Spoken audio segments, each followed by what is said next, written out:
Splyce. Let's hit the rift. Thank you, Shox. Good afternoon. I'm Dracos, here with Frost, getting ready for our first game of the day. It is Excel versus Splyce. Mid lane was kind of the rounding out point there on the analyst desk. Do you agree? Is that like, is it all eyes on mid lane? Is it do or die time for Mickey and Humanoid in week 2? I'm going to say no. I think what was really interesting is that Excel's coach said that it's all about beating them in the early game, which then to me reads matchup based. Okay, so you look at Excel, where do they want the winning matchups? Where do they want the firepower stacked? And it's the top side of the map. So yeah, that can include mid lane, but I'm actually looking at the 2 top laners here and Vizitachi's comfort on the likes of Kennen and what Excel are going to do to get around that. Ban it. That's always the easy answer. We'll see what the draft is going to look like. Of course, that dramatic music and dramatic camera pan mean one thing, audience. You know what it is. It's time for the draft. Everyone's favorite part. Like chess, but better. Now, Draven banned away right off the bat. Checkers? Checkers. It's automatic. What would we call that? Anyway, Sejuani taken away. Sejuani obviously a very powerful champion in the meta. I think no surprises there. It's kind of been rising in popularity over the course of these first 3 days of games. And the thing is that Sejuani really empowers a lot of melee-based champions, and we have a ton of really strong melee-based champions in the game right now, the likes of the Aurelias, of the Silases, even of the Camille's into the mid lane. Sejuani, with her her ability to lock you up with CC and provide burst damage, just makes an incredibly potent 2v2 when you pair her with so many champions that are so big in the meta right now. Absolutely, and I think just the sheer amount of them is crazy, as you were mentioning. And one interesting ban that sticks out to me already is the Yuumi. Not looking to first pick it, not looking to prioritize it. It feels like it's been a bit of a trap for EU players. So here's the thing.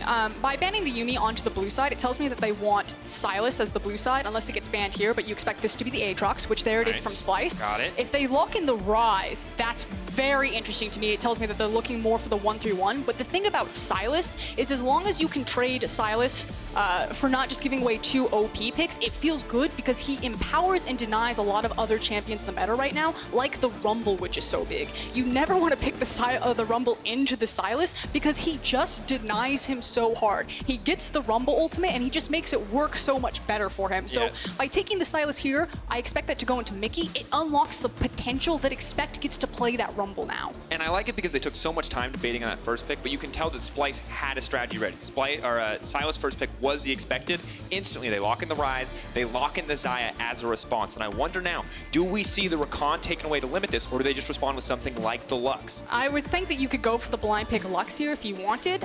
You assume that it's going to be the Rakan, so I like the fact that he takes the Sivir. It's a very safe pick into that because you can just try to compete with the priority that Rakan and Xayah are going to pick. Very good at pushing together, especially when they're aligned. And then you also get the safety, the spell shield. So this is Hjarnan and Kasing saying, we're not taking the firepower. We see that they're probably going to get the Xayah and Rakan, and we're actually just going to take a safe backseat here. But curious that Excel didn't grab the Sona and the Tahm Kench that we've seen such a high priority everywhere else in the LEC. And if teams are paying attention, this could be a gut check to say that Excel don't play it. And it is such a power pick right now. This could burn them as we go through future weeks of LEC. For this game, though, however, neither team opting into any of those power picks, so it will not get picked up here in our first game of the day.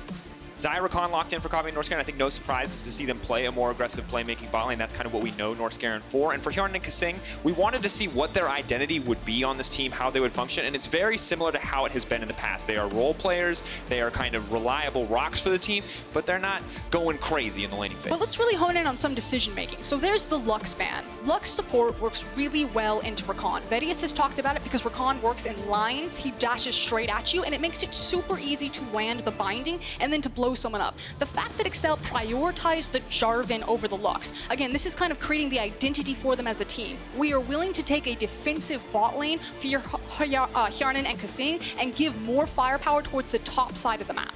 And when you look, of course, at their last season, I think no surprise to see a potential jungle pick like the Jarvan now prioritized for Kadril because he was the big mover in the early game. He was the guy that made just about everything happen on the map. If Kadril wasn't doing anything, Excel weren't doing anything. So prioritizing jungle does make a lot of sense. But now it just means that they actually need to get off the ground because you gave Kobbe and Norscaron potentially a free lane with very strong scaling.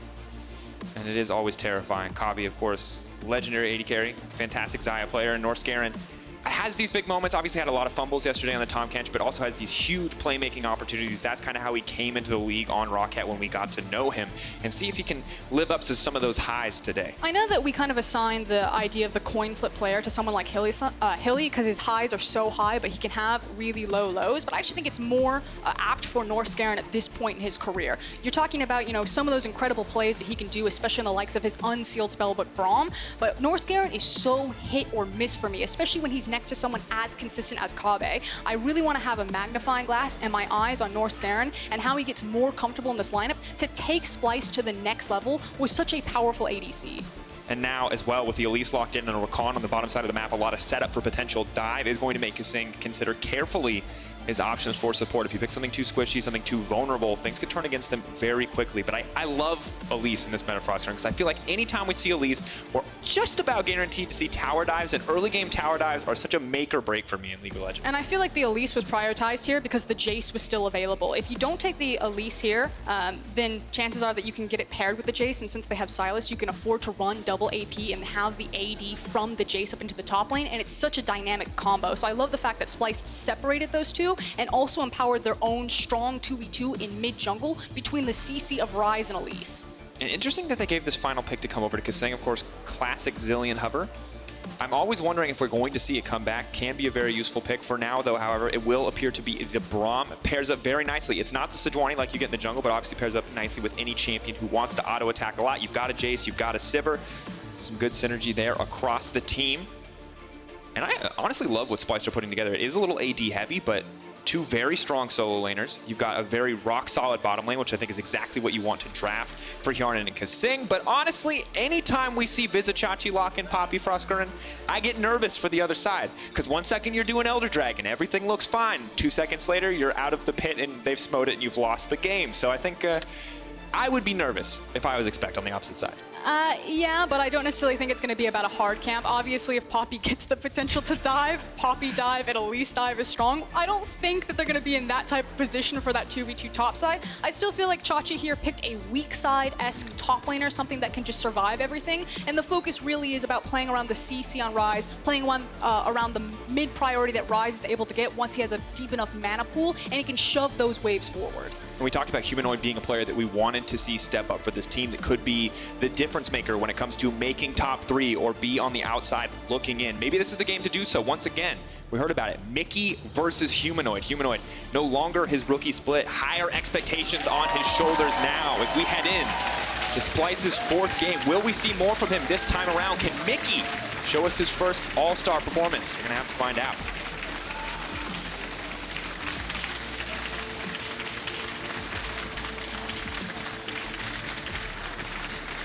Here we go. 2 incredible team compositions. Can't wait to see how they play out. Eventually we'll learn when the graphic comes up. We're figuring it out. Play out. Play out right about now.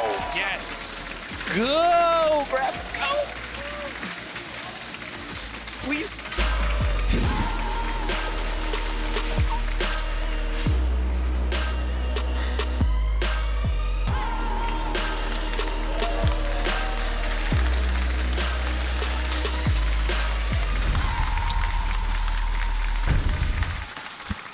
You continue to impress me, Daniel Dragos. Mastery over production and graphics timing. Dan Dragos, veteran caster. Ooh, I like the fan chants, though, coming in.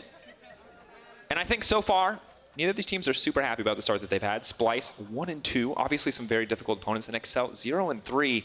Pretty heartbreaking when you look at the changes that have come through. But Mickey is here now. Yes, it was a bad first game. A lot of it came down to a smite at level 1, but now hopefully we see a slower, more calm start and we get a better indicator of what this XL team is going to be all about. I just want to echo what the XL coach was just talking about right there. The fact that Mickey, I mean, Foxtrap said it on the analyst desk, has a controversial, opinion surrounding him. Yeah, he was real bad in NA. That would be the controversy. I think that's fair. He struggled. Internally, though, they're talking about like mental fortitude, and I think internally Mickey is very upbeat. He's very positive, and he is actually looking to push forward. Excel probably still have the win behind them despite their scoreline to start the LEC. So Excel haven't given up on themselves yet. Hopefully the fans are still there with them. This might be the time to strike. And of course, in the past when it was best of 3, I feel like it was always easy in week 2 to come in and make such strong statements. But in best of 1, you kind of have to wait and see. For now, things going okay for Mickey in the early game, making fantastic use of the Petricite burst there.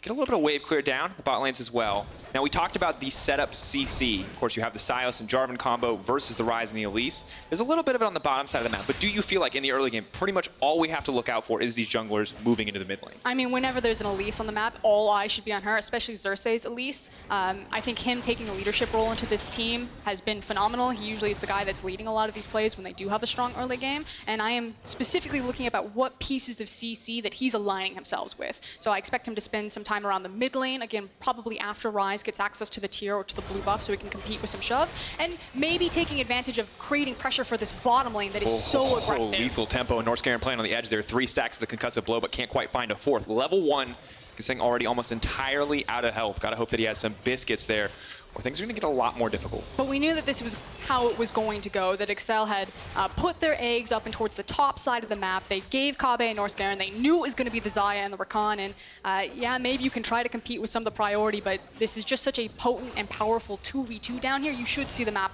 stay like this. And of course, both bot lane are starting with the lethal tempo as well, so eyes on that early game wave clear. Splyce getting the level 2 first, going to empower them to keep a little bit of pressure up for now. Jarvan on the top side as well means they're not going to get a reprieve anytime too soon as the wave does reset. And while I'm always, of course, excited about Vizicsacsi Poppy, for now, matchup, I would say, going as expected in the top lane where Jace, fun fact, ranged champions kind of beat up on melee champions here in the early game. Yeah, he just wants to sit up there with the Aerie, whittle him down, use the range advantage. He just needs to make sure that Kadril is underneath him, securing things like the Scuttle Crab, making sure that he can get secured vision. You can see that there's a ward on the Raptor camp right there that Excel have placed, because for Jace to really shine, he needs to be unlocked to be aggressive. He needs resources, and that doesn't necessarily mean camping his lane, but just making sure that he has a safety net underneath him that he can be pushed forward. And right now, I like the way that the Excel team is backing together, syncing their backs for Kadril and Mickey. Although now Jarvan's going to see this as an opportunity to take away the Raptors, of course. Elise is back on the bottom side, so will not get punished. Always a bit nerve-wracking when you see the Ryze is still there in the lane, but good steal away. And those little advantages do start to add up. You can see a 2-camp lead for Kadril coming out in this early game as Xerxes spent a decent amount of time hovering on the bot side. Not even going to take the full camp, the maximum disrespect jungle steal. Yeah, but I'm actually curious about the TP discrepancy between Mickey and Humanoid right now. Mickey got the opportunity to walk back to the lane. I'm not saying that that TP means that it's going bottom or going top, but there is now that window. So Xerxes needs to make sure that when he picks his moment, if that TP is still there, that he picks the right moment, because Sylas can now participate in these plays, as can Hjarnan. Always difficult. TP advantages, I feel like, are a thing that the second you're under fire, the second it's those high-pressure moments that people often forget about. For so long, it's been the only reason that a lot more people haven't all-in in the bottom lane, the looming threat of a TPing in top laner. Good ward. Well spotted. Xerxes now has a choice here. Needs to clear out the Raptor. Still has not taken that final Raptor, so further delaying that spawn. And Kadril kind of just threatening, kind of being a bully here. Now we see a small engage there. Unbreakable has been used. Norscaron flying forward, but now Sivir is in the line of fire. Hjarnan ignited. Are they going to commit any resources here? The flash forward available, but they will not use it in the end. Still a massively favorable trade. And in the meantime, the dive top lane, Mickey, expect Kadril moving in. Vizicsacsi incredibly low. Xerxes going to be the one in trouble. They're taking their time. The spider goes up, but she has to come right back down. Expect taking tower aggro. Vizicsacsi going to be taken down, but no! Turns it around! Mickey's next! Goodbye, Excel! And Xerxes, with the information, knowing that the invade was coming, chooses to shadow Chachi, and Chachi's Poppy punishes that dive right there. Yeah, she can dive herself if it ever gets forward, but more importantly, she's so difficult to dive. She was a perfect pick here, because if you see that all the firepower is loaded into Excel's top side of the map, how do you punish that Poppy? And honestly, that's not even a play. They have the man advantage. Everything looks okay. Vizicsacci's so incredibly low, but in this Alien replay, so much tankiness additionally on the Poppy W. The CC potential between these two is incredible, and despite good tanking of the tower aggro, it just falls apart. God. What comes up must come down. Oh, gets the shield too? Yeah. But again, that was all set up from great decision-making and communication from Splyce's members. The fact that they see Jarvan walking on the ward, the fact that Mickey felt safe to do the roam there because he had the TP. Oh, He's like, I can roam top, I can TP right down back to mid. But excellent shadow from Xerxes. And now Vizicsacsi looking a lot more comfortable in this matchup. Ninja Tabby as well as the Doran Shield, hard for Jace to get any damage down. Is not going for the lethality, instead going for the Black Cleaver. Smart against an opponent who's going to rush armor, but might want a little bit more under his belt. Vizicsacsi is kind of bullying out here. And now it's just can expect actually force Chachi back out of this lane? Can he do enough damage to chip him out? You were just talking about all the resistances that he now has underneath his belt with the Ninja Tabi. And Frostgrunner, we were like, hey, early game, let's watch the Elise. When we were watching the Elise under tower, that looked really bad for a second. I was pretty convinced that it was over.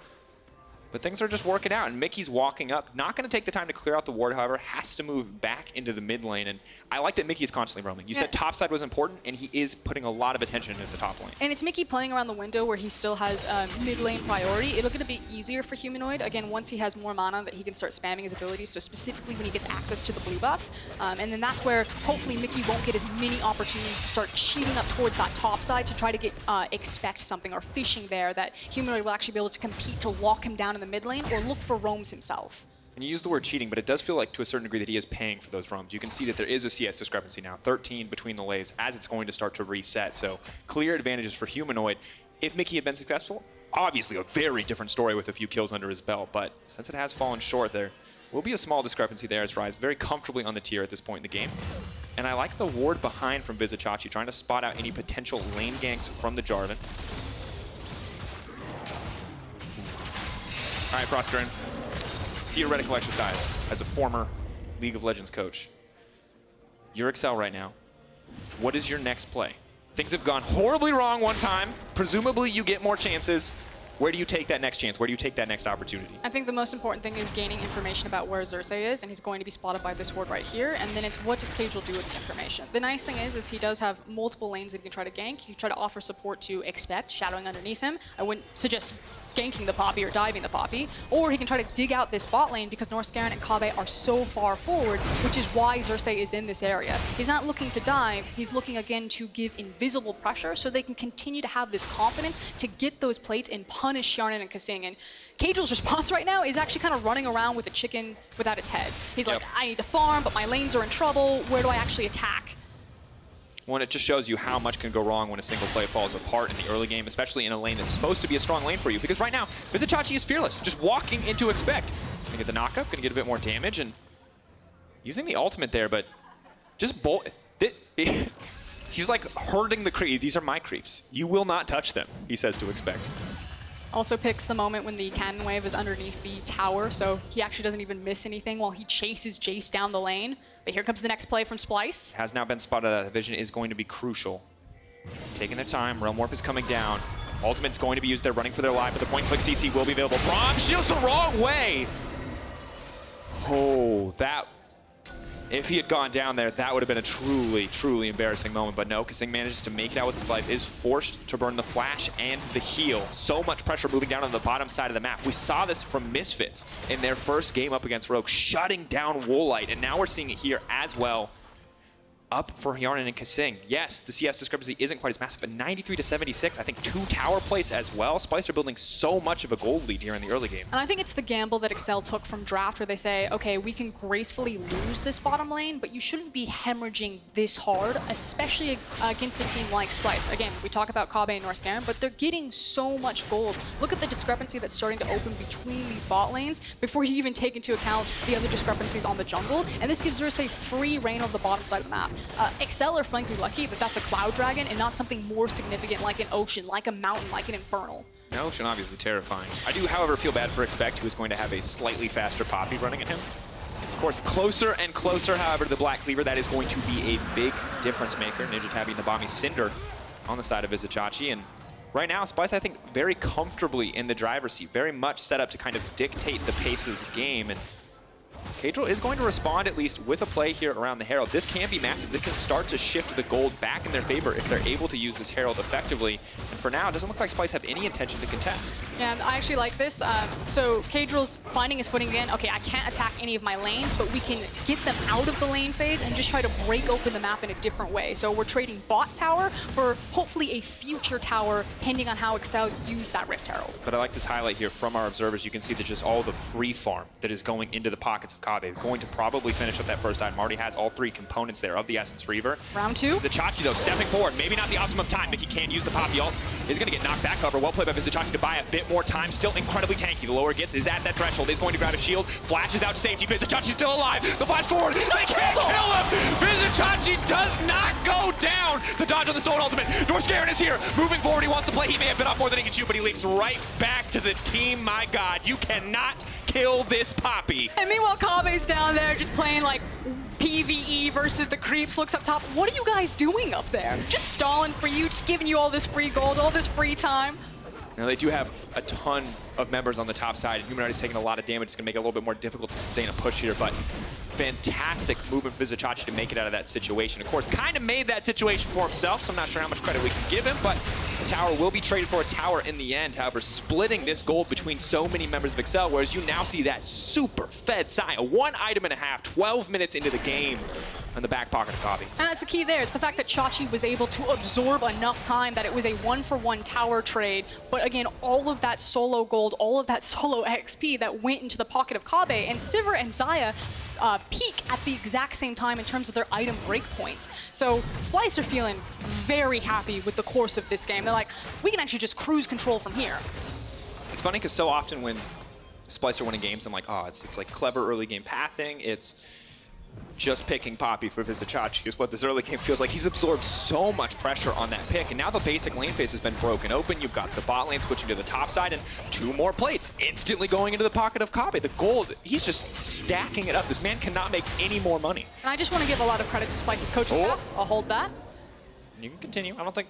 But Splyce were also the team that brought back the lane swap in Spring Split, and the thing that made the lane swap work was understanding what top laner to play on weak side. When your top laner doesn't get resources, they use the Sion there, and they're using the Poppy here. And I think it was just great to see what Excel had put together to recognize they're probably going to play for top side of the map. They have something like a Jace. Poppy is perfect here, so huge credit towards the draft. I think this was a great read to counteract the playstyle.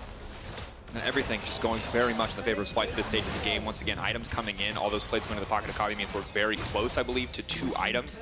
And you can see the defensive options on the opposite side, the stopwatch already used from Kagel. That's a terrible position to be in. But now Vizicsacsi, the double-edged sword when he plays champs like this, often he steps way too far forward, but Humanoid is here, trying to find the knockback, is going to miss it. Vizicsacsi now set to fall. 1 kill coming in. Humanoid trying to escape. Buys a bit of time. Where's the knockup going to go? Mickey's forward as well. Humanoid has overstayed his welcome. 4 members strong here. The Realm Warp has been taken away. They're jumping back under the tower. Humanoid trying to survive, but there is the kill Excel were looking for. The punish on the overextend. Yeah, the hijacked Realm Warp to make sure that they can track it down and also pick up a shutdown. Unfortunately for Splyce, no one was set up on the map to trade anything back, but after the reset, they've got everyone in the mid lane, so they managed to scrape this one out. And it starts to build a little bit more hope. I like the coordination coming in, even with a newer member in Mickey. All of the team collapsing there on the bottom side as we look at it one more time.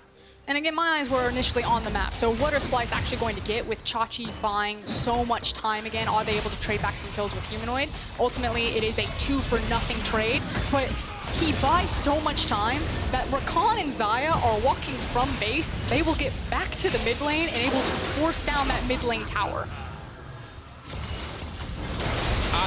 And for Excel here, this is pretty much just cleaning it up. I like the Realm Warp steal. But the question for me was that a brilliant play from Vizicsacsi, or did he maybe... He got caught. Yeah, okay, good. I was just going to say, because I was like, I feel like when your bot lane is in your base, that is not the time to be like, I'm going in, guys. It was a mistake. He made the best of a bad situation. Props to Xerxes, who immediately went to the mid lane and just like put the on the way ping. And he's like, I'm forcing this forward. We must make lemonade out of lemons here. Good old Vizicsacsi, never change. Once a game, I feel like just has that moment where he just wants to go in. And honestly, the first 2 very much paid off. Crazy survival moments that maybe should have been impossible, but that one, counting against him, however, does not really put Excel back in the game quite yet, because it is still a 4K gold difference for Oscar. And you talk about early itemization. You've got bits and pieces coming in from Vizicsacsi on the top side, but you've got the full first damage item coming in from Elise. You've got the Saros fully stacked and completed for Ryze, as well as 2 items in the back pocket of Kabe. This still feels like a handshake between both teams to say, you know, our true power spikes don't come in for a couple thousand gold. We're still looking at big item breakpoints, so maybe teams will get cute and they'll look for some picks around when they push out waves, but otherwise, otherwise, I actually expect the game to slow down a bit here, especially in that mid lane. Maybe some play over to side lanes, but it's between the mid lane shoves. What you're looking for is, of course, the Xayah to hit that third item, because Kabe's like, why would we try to force now? Look at how fed I am. I'm like 1,300 gold away from just ending this game. I mean, honestly, though, I feel like if Excel overstand, you still have a one-item advantage. Even if it's not the dream power spike, it's still so much of an individual advantage for Kabe. But we can talk about something cool in terms of Sivir, and I want to talk about kind of like pressure that can be created on the map. So at this point, Splyce, again, they're in cruise control. They're probably going to wait for Kabe's third item, and then they'll turn it back on, start looking for fights. But because they have a Rise, and because they have a safe ADC like Xayah, who has that ultimate, it's very easy for her to disengage. They can constantly be pushing their waves very far forward and creating big pressure points on the map. Whereas a champion like Sivir cannot do that. She needs to wait for the waves to crash into her. And so while XL still have so much wave clear that they can stall out games, they can't create the same pressure points on the map to really pull Splyce around and to formulate picks. And I'm curious now, with the BF sword picked up on the side of Hjarnan, if he's going to take a step away from the attack speed, go immediately for the Infinity Edge, or if he feels he's behind enough to go GA second. I don't think that's going to be the case, but that IE, of course, a little bit of extra attack speed, just wants to hit really hard for those 3 empowered high attack speed autos. It's because at this point you're just relying, and at this point in team fights, instead of looking for the attack speed, because it's just about how much crit your boomerangs will do and bounce back, you want to go Essence Reaver Infinity Edge, because you just need to get one W off and then just hope that the Sivir W crits into the back line. Jesus, you're praying, you're putting your hands in the air and you're like, crit, crit, crit, please. Exactly, as opposed to itemizing for attack speed, because Sivir is still such a short-range ADC when she's not relying on the bounce from her boomerang blade, and you're probably not going to get to plant your feet against so many CC units in the game and get off multiple attacks. Yeah, difficult spot to be in as well, because you've got so many point-and-click options here. Well, now I'm curious to see exactly what the options will be from Splyce. When we came into this game, I think Splyce is the expected favorite, and now it feels like a judgment not on, you know, if they can close this game out, we can give them that benefit of the doubt, but how cleanly can they do it? Of course, there is still opportunities for Excel to come back, but Splyce is a team, once again, that we expect to be in the top 4. When you look at this team, when you look at their history, and doing so, you have certain expectations. If it's going to be a clean closeout, is this going to be an Origin or a Fnatic or a G2 style closeout? Are we going to see them falter a little bit in the mid game? I mean, so far the mid game's been very clean because they're just playing around exactly where their windows are for power. Again, we said that the game should start to slow down. They're waiting on Kabe to complete that last item, and then I expect, again, a lot of explosions. Still using their windows, looking for picks. On the other side for Excel, the fact that we had a tier come in so late for Chase, you know, they're very far away from when they're going to feel in control again for their composition. Excel basically are just trying to scrape the crumbs into their mouth about the waves that are pushed into them and just have mercy on a Splyce. Like, the clock is their best friend that Baron hasn't spawned. Only 19 minutes, and of course only double Cloud Drake as well. Next one will be an Ocean, but still not seeing the mountains or the Infernals that a comp with such good scaling might like to see on the side of Splyce. And you know, tier is unfortunate. You know, that's the, I've realized now that I just need to have enough mana to sit in lane as long as humanly possible, build up to a potential stronger item, but it is going to be a while before we see that tier fully stacked, and a difficult spot for Expect to be, especially when Jace, I think, historically was just such an incredibly dominant champion, but the last few games I feel like we've seen him in EU, he hasn't been quite the force that he once was. I don't think he's as blind pickable anymore, especially when you have champions like Rumble running around. No surprise that Rumble was banned, and then you saw the Jace priority come up. And I think Jace is still a strong champion, certainly, because he is a range matchup in top lane, but it's really his combinations. Things like Elise and Jace are so strong. And again, Splyce from Draft just did such a great job tearing everything away from Excel that they wanted to put together. Yeah, comfort absolutely not an option. Can't say the same for Splyce, of course, with Humanoid. Getting something like the Rise, the Poppy as well, in the top side of the map. And the slower part of the game that you were talking about for Oscar, and waves being pushed in. For Splyce, it feels easy. They have so much vision, they have so much lane priority, they can walk in, they can place wards, and on the opposite side for Excel, when you take a look at their vision, it's the horror movie. It's, can we walk into this bush? Are they doing Baron at 20 minutes? We have to use the Scryers to find out. And I think that's one thing we don't always get to appreciate from the Spectator client, is that how truly terrifying it can be to play with so little vision and with so little control in the lanes. I do want to take a moment, though, to compliment Splyce's lane assignments here. The fact that Chachi has, Excel's lane assignments, they're trying here. The fact that Chachi's sitting on, what, the Bramble Vest, the Sunfire, the Ninja Tabi, he is unkillable. Expect can't do anything to him. So they're sending Mickey against Poppy like, please, can you damage him? Can anything happen here? And then Splyce can just control whatever lane assignment they want, because Rise and Poppy can just be so far extended. Such a brutal stance to be in. We talked about how this comp is very AD heavy. Of course, going to rely heavily on that Sivir later in the game. Expect. Run. He does land. Realm Warp is there too. Here comes the Rakan. Everybody and their mother wants to take a trip to the bottom lane. Splyce going to grab that kill, and it looks like a tier 2 tower as well. There's that vision line. The fact that Splyce have slowly but surely inched it forward. They've got multiple control wards. Expect just didn't know until it was too late. And that's a free tower that should have just been a safe farming point there. And you can see Mickey doesn't even have the time to really pressure out anymore on this tier 2. Knows that he has to back off, that he has to be careful here. Northscaron, though, moving into the mid lane. Sivir just has to walk away. Can't pressure that tower either. So going to deny a bit of CS. Going to pick up a little bit of safe CS for both the AD carry and the mid lane on the side of XL. But otherwise, just a massive win for Splyce. Yeah, and we're basically looking for Splyce to reset here, again, on Xayah's reset, and then I think it's going to be Baron setup preparation time. So we're coming to that point of the game where it's going to be the big 5v5. The timer has run out for XL. You got as much free gold as you're going to get as we shove the waves into you. Are you ready to try to take on this 5v5 beast?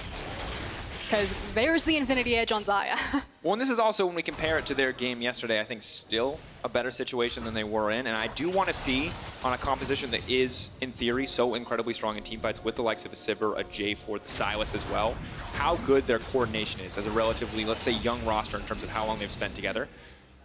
With that kind of damage, though, we may never get the opportunity. Splyce probably could just 1-3-1, given how far ahead this Poppy is. Or just 1-4. Or just kill Kadril. Oh, no. And this is a difficult spot for XL, I feel like. The gear here is we're done with Farmville, and now we're into, like, Rust 1v1. This is like we're hunting kids now. Splyce got full teeth, and they are just trying to bite down. And if XL ever step out of line, the bear trap will close very quickly. Yeah. The issue is right now with the amount of vision we're playing Rust 1v1, but one of these guys has map hacks, and it's just, it's not fair for Oscar. And it feels like the second they come around the corner, they know. Vizicsacsi's going to go for a play here. Ooh. Mickey got nervous there for a second, you could tell. Why did he reveal himself? I don't know. I think he got scared, wasn't certain, now knocked into the wall, most likely going to get chased down here. Mickey very much in danger. Big shield comes in though, Kadril here as well. Splyce will back off.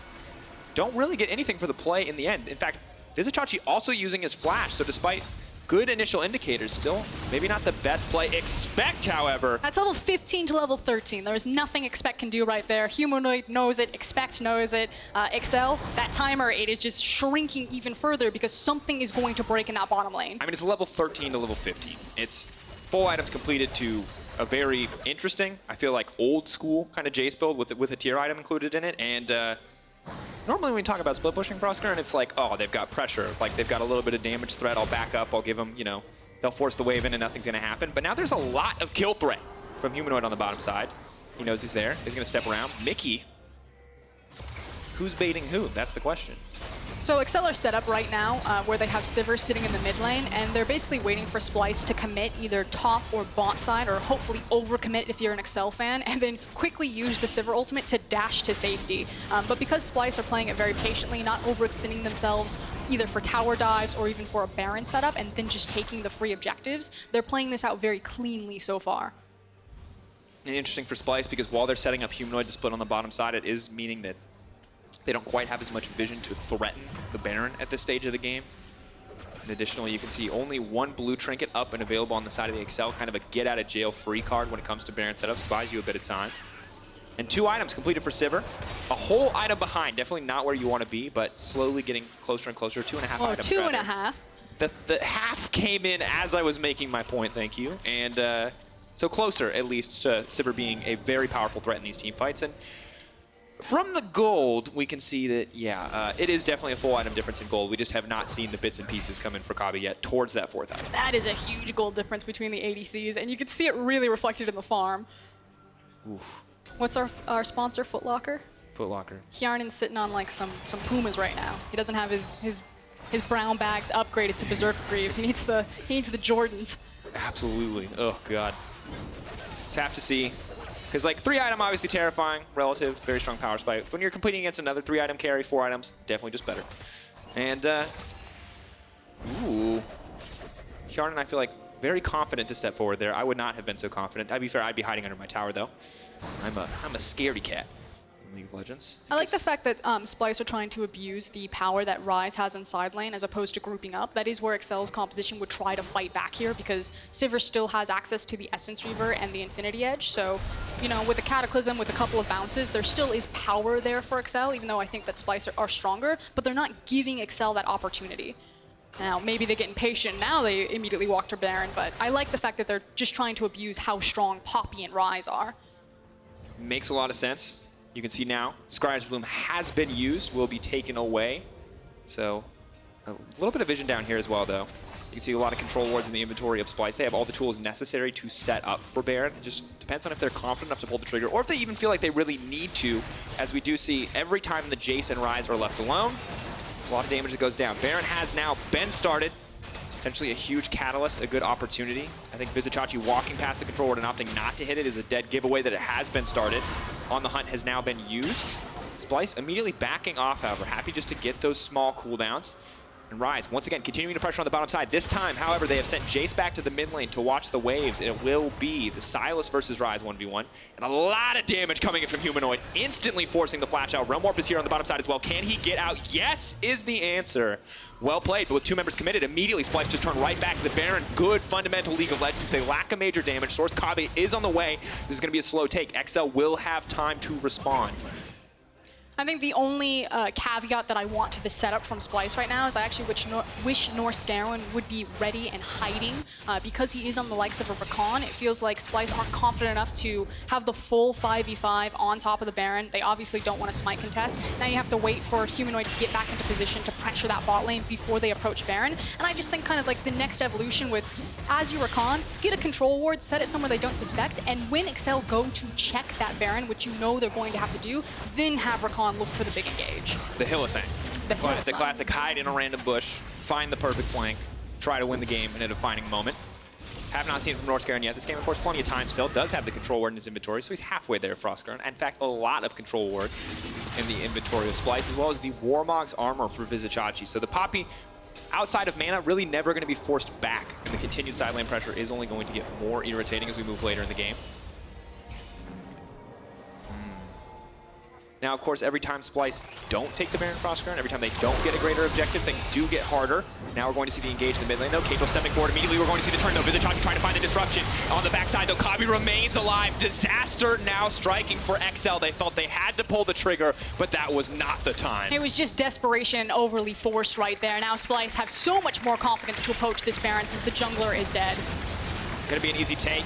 Not even gonna see contention on the opposite side. Just bot lane farm in the eyes of Hjarnan. And Splice grabbing the Baron 28 minutes into the game. A 10K gold lead. A slow, confident closeout feels like it is on the horizon, and Splice not really giving up any control in this match. And the gold lead and the scaling on both these compositions just spoke for itself right there. You saw Excel basically run face first into the meat grinder. There is so much zone control also on Splice's composition between the Xayah and the Ryze. It's so difficult for Hjarnan to ever approach that, and he's the primary source of damage at this point of the game. What is Sivir supposed to do? Nothing. Farm a side lane, and for now, pull back. So, maybe hoping to get something more here. Hjarnan able to freely hit the wave. Will get some of those bounces across, but Humanoid's on the top side. It's 4 versus 5 here. Humanoid can, of course, instantly step over, and Kobbe doing a lot of damage to Hjarnan. Hjarnan stepping very far forward. Unbreakable there to block it, but Kobbe continues to walk forward. Flash. He wants to kill. Gonna throw 2 forward. Now the knockout comes through. Hjarnan is dead. Immediately the engage keeps coming through. The Xayah is just too strong. Kobbe is fearless. Mickey next on his list. Double kill for the Splice 80 carry, and that should be the game. And it just frankly looked too easy from draft all the way through the early game. It was a picture-perfect game plan from Splice. They undid Excel at every single corner. Some fantastic individual plays from Vizicsacsi, now trying to double down on that praise as we move a little bit later. Focus not even on the Nexus, only Xerxes with his eyes on the prize. Splice will find their second win of the split.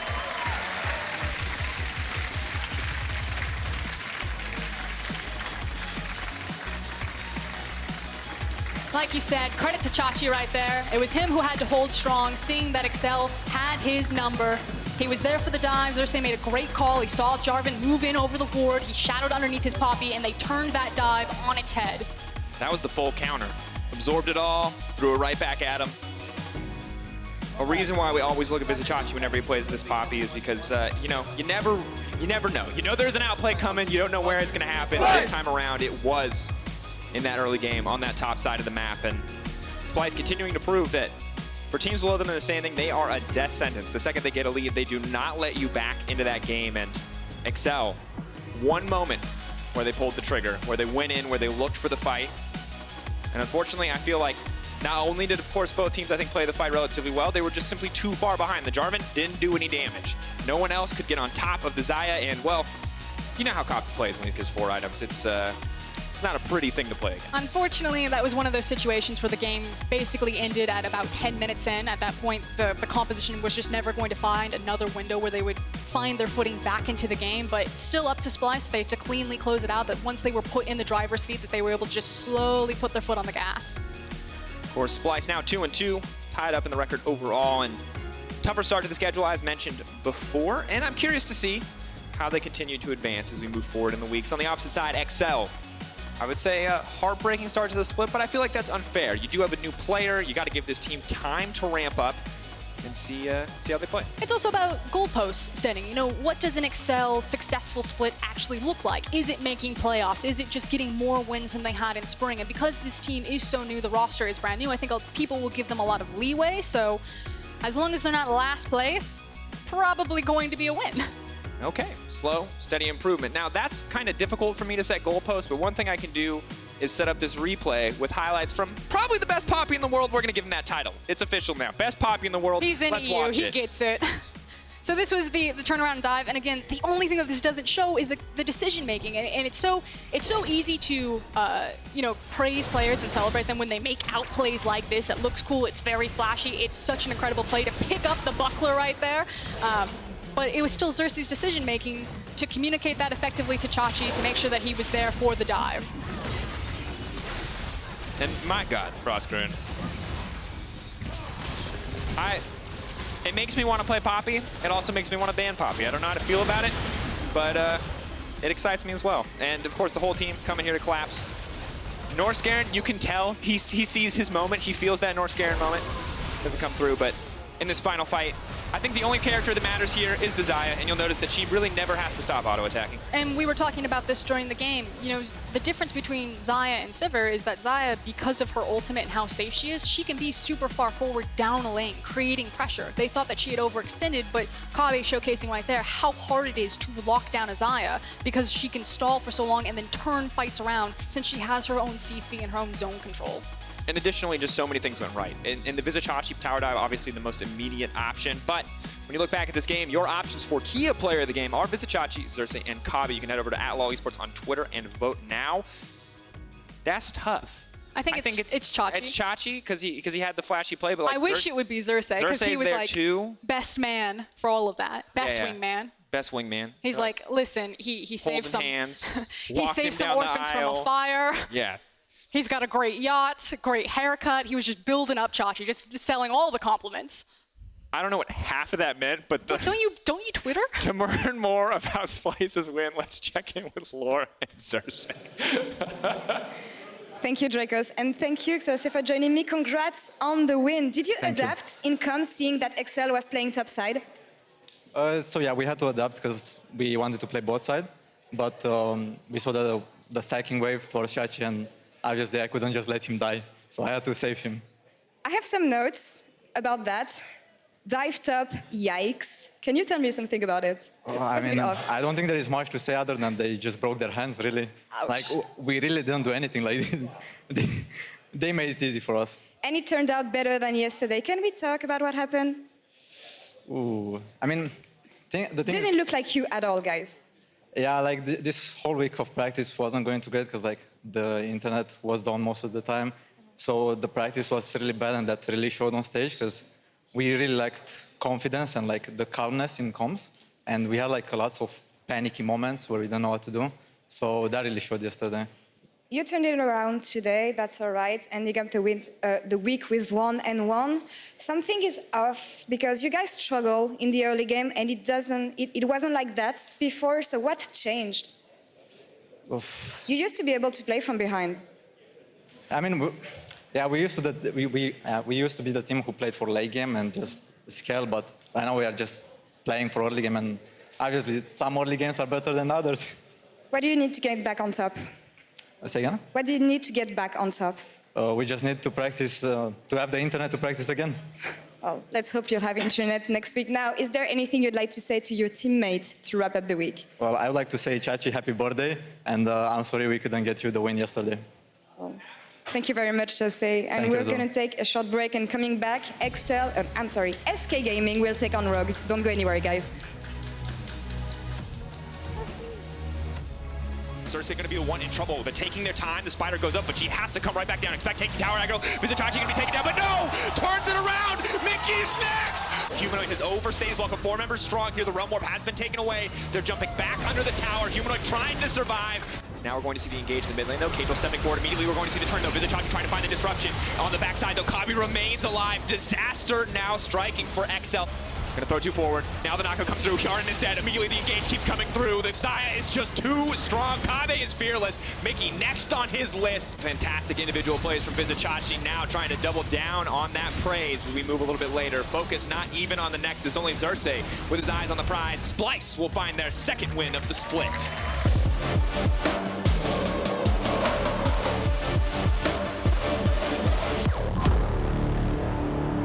Welcome to ProView. Exclusive POV streams for every player in every game let you get closer to the action and get inside their minds. With Multiview, you can create your very own stream, unique to you, with up to 4 feeds. And with our advanced timeline, you can hone in on all the big plays that matter most to you. Watch LEC in a whole new way for €14.99, or get the All Access Pass for $19.99.